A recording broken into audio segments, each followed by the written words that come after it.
My wife stood in our kitchen 2 weeks before Christmas and told me she was spending the holiday with her ex, not asking, not apologizing. Just standing in our kitchen 2 weeks before Christmas, holding her phone against her chest like it had already given her permission. I had just come home from a 12-hour paramedic shift. My boots were wet from the snow. My shirt still smelled like diesel, cold air, and the hand sanitizer we used until our skin cracked.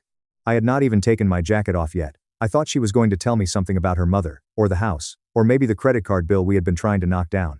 Instead, she said, "Eric's family invited me for Christmas." I looked at her. "Eric," I said. "As in your ex, Eric?" She made this small face, like I had already started being difficult. "Yes, but it's not like that. Eric was not just some old boyfriend. Eric was the man who had left Allison 3 weeks before their wedding. He left her for another woman, then acted like everyone else was dramatic for being upset. When I met Allison 2 years after that, she still flinched at certain songs. She still avoided one side of town because Eric's parents lived there. She still cried the first Christmas we spent together because she said she never thought she would feel normal again. I was the one who sat with her through all that. I was the one who met her parents and promised them I was not going to treat their daughter like a temporary thing. I was the one who stayed. So, when she said Eric's family wanted her there, like old times, I waited for the part where she explained why this was insane. It never came. She said his mom always loved me. His sister has a baby now, and she said she wants me to meet him. It's just Christmas Eve and Christmas morning. I asked, "And me?" Allison looked down at the counter. "Well, I think it might be awkward if you came." The house went quiet except for the heater kicking on. Then she added, "Honestly, it might be easier if you just went to your family's place this year." I stared at her for a few seconds. In my job, you learn not to react too fast. People scream. People bleed. People lie because they are scared. If you panic with them, you become useless. So, I did what I always did. I got still. Allison took my silence as permission. She rushed to explain that she and Eric had been talking again as friends, that it was healthy, that closure did not have to be ugly, that I knew how important his family had once been to her. I asked one question. When did he reach out? She blinked. A few weeks ago. I kept looking at her. She sighed. Late October. But, it was harmless. Late October. It was December 11th. For almost 2 months, my wife had been talking to the man who broke her heart, and I was finding out only because his family wanted her at Christmas. I nodded once. Then, I said, "Have fun." Her shoulders dropped with relief. That was the first thing that really hurt. Not the trip. Not even Eric. The relief. She thought I was going to swallow it. She thought I was going to be sad, maybe a little jealous, maybe quiet for a few days, and then I would still be there when she came home. She smiled a little and said, "Thank you for being mature about this." I walked past her and went upstairs.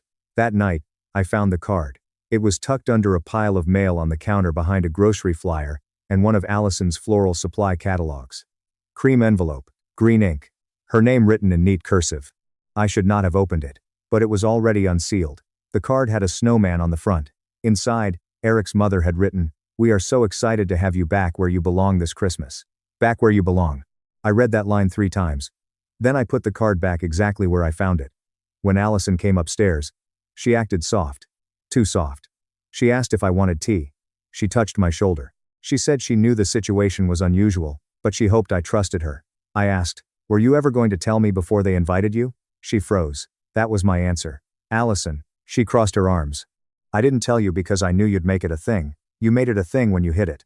Her face tightened. "You don't understand. Eric's family was almost my family." I almost laughed. Not because it was funny. Because for 3 years, I had gone to her parents' house every Sunday I could.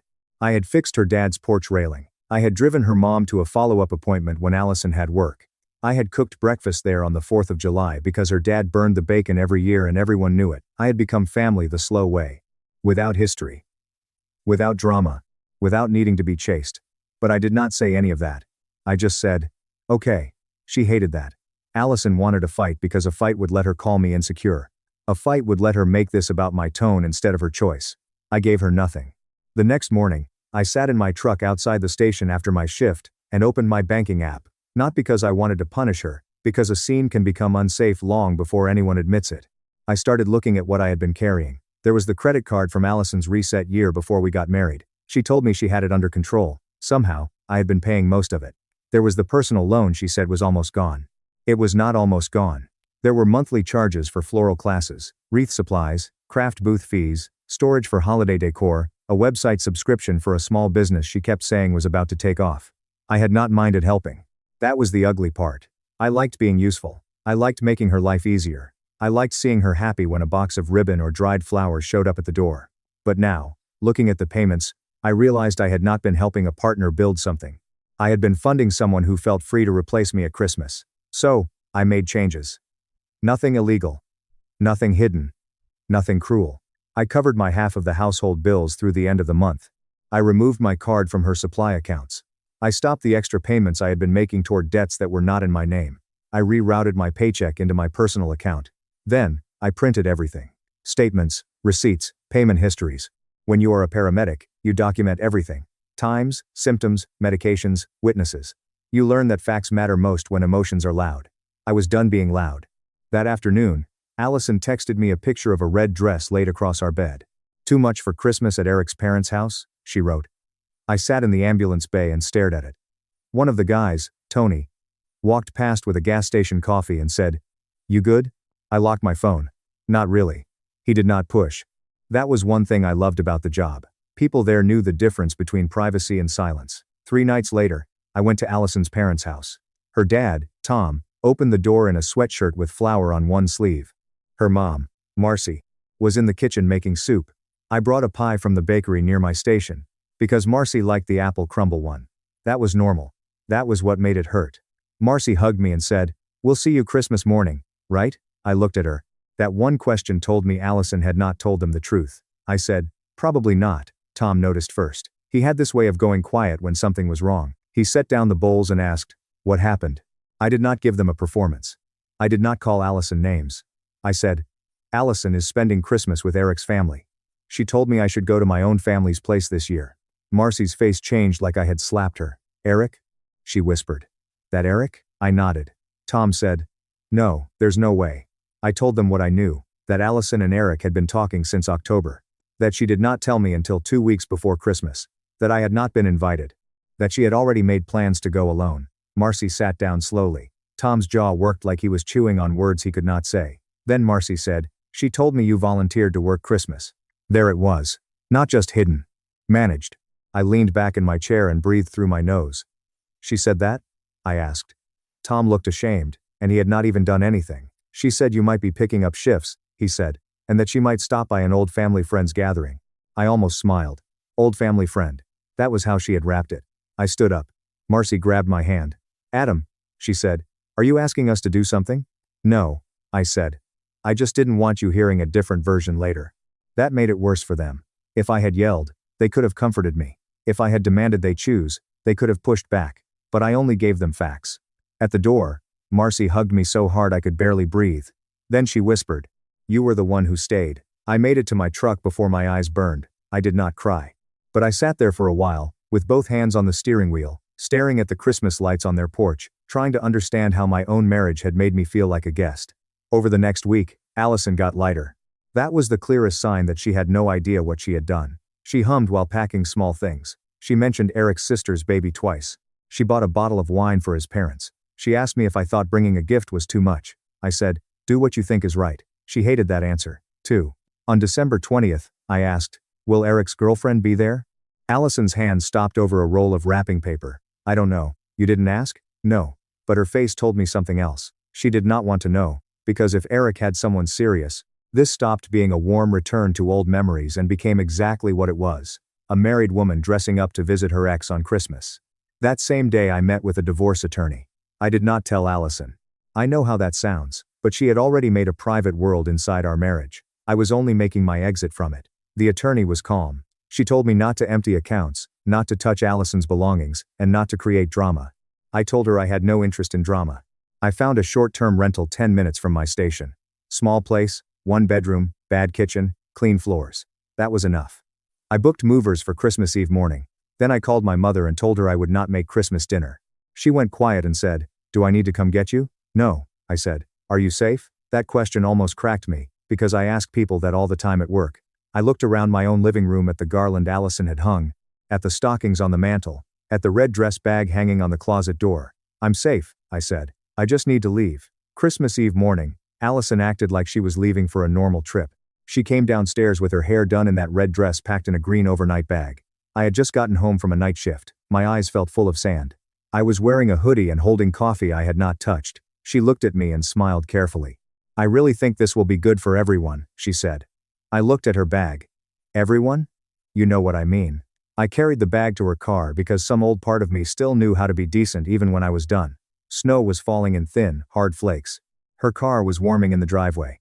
Christmas music played faintly through the closed door.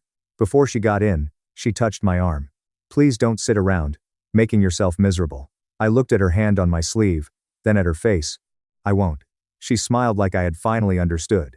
Then she drove away. I stood there until her car turned the corner. Then I went inside and started packing. It was strange how quiet leaving was. Movies make it look loud. Drawers flying open, glass breaking, people throwing clothes into bags like anger gives them strength. Real leaving felt more like cleaning a wound. Slow, careful, painful because every touch reminded you it was real.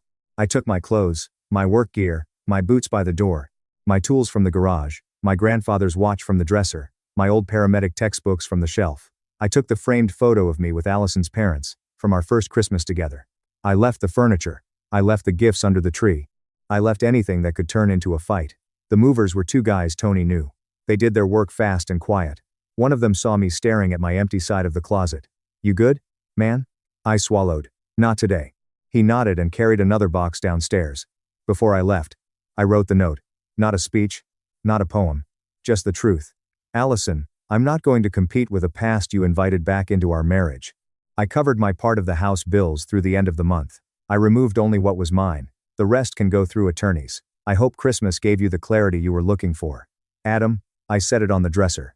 Then I turned off the bedroom light. For a second, I looked at the empty space where her red dress, and I felt something I did not expect. Not jealousy, relief. At Eric's parents' house, Allison got the Christmas she thought she wanted for about 20 minutes. I learned most of this later from Marcy and some from Allison's own messages. The wreath was still on the same red front door. Eric's mother hugged her too long. His father called her kiddo. His sister showed off the baby. The house smelled like cinnamon rolls and pine candles. For a little while, Allison got to pretend time had bent backward for her. Then Paige walked in. Eric introduced her as his fiancée. Not girlfriend, fiancée. Allison knew he was seeing someone. She had told herself that. But knowing and standing in his parents' living room while another woman wore his ring were different things. Paige was polite, pretty, calm, worse than angry. The whole room shifted around her. Eric's mother got too bright. His sister watched Allison's face. Eric started making jokes that landed wrong. At dinner, he told a story about Allison crying during old Christmas movies. Every year, he said laughing. She was so dramatic. Allison laughed too because she did not know what else to do. Then Paige looked at her and asked, "So, how does your husband feel about you being here?" That question cut through the table. Allison said, "Adam is with his family." Eric's sister frowned. "Oh," she said, "I thought he was working." Allison froze. Small lies are like loose threads. Pull one and the whole sweater starts coming apart. Paige set down her glass. "Wait," she said. "How long have you two been talking?" Eric tried to laugh. Allison said, "It wasn't like that." Paige did not look at Allison. She looked at Eric. "How long?" Eric said, "A couple weeks." Allison said, "October."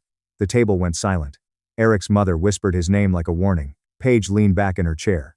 "So, you've been secretly talking to your engaged ex for 2 months?" she said to Eric. "And invited his married ex-fiancé to Christmas?" No one corrected her. That was when Allison finally understood. She had not been invited back as family. She had been invited as proof, a test, a curiosity, a way for Eric's mother to show everyone they were mature now. Maybe even a way for Eric to feel powerful, knowing Allison would still come when called. She stepped outside and called me. I did not answer. She texted, "Can you call me? This is weird." Then, "I think I made a mistake." Then, "Adam, please." I was at my rental, sitting on the floor because the couch had not arrived yet, eating Chinese takeout with a plastic fork. I saw every message. I answered none of them. Christmas morning, Allison left Eric's parents' house early. Before she left, she heard Eric and Paige arguing in the kitchen. Paige said, "You wanted her here." Eric said, "I didn't think she'd actually come without him." That sentence did what I never could. It made Allison see herself. Not as wanted, not as special, available. On the drive home, she started texting everyone. Me, her mother, her father. To me, she wrote, "I'm coming home. Please be there." To Marcy, "Please don't make this bigger than it is." To Tom, "Adam misunderstood." That was when the family group chat lit up. Marcy wrote, "Allison, we know Adam did not misunderstand. He told us calmly and factually. Don't insult everyone by pretending otherwise." Tom wrote, "We love you. But we are ashamed of how you handled this. No yelling. No insults. Just disappointment. I think that hurt her more. She pulled into our driveway after noon. The first thing she noticed was that my boots were gone. She went inside calling my name. The house was clean, quiet, too normal. My mug was gone from the dish rack. My jacket was gone from the hook. The framed photo with her parents was missing from the hallway table. Then she ran upstairs. She opened the closet. My side was empty. Not messy. Empty. Her green overnight bag was still in her hand when she saw the note on the dresser. She called me 6 times. On the 7th, I answered. She was crying so hard I could barely understand her. Adam, she said. Can we talk? I looked around my rental, 1 lamp, 3 boxes, snow against the window. Through the attorney, I said. She sucked in a breath. You're really ending our marriage over one Christmas? I closed my eyes. No, I said. I'm ending it because you thought I was the kind of man who would wait at home while you auditioned for your old life. She had no answer. For once, Allison had nothing prepared. No softer version. No half-truth. No way to make me the problem. I hung up. The weeks after that were not dramatic. That surprised people.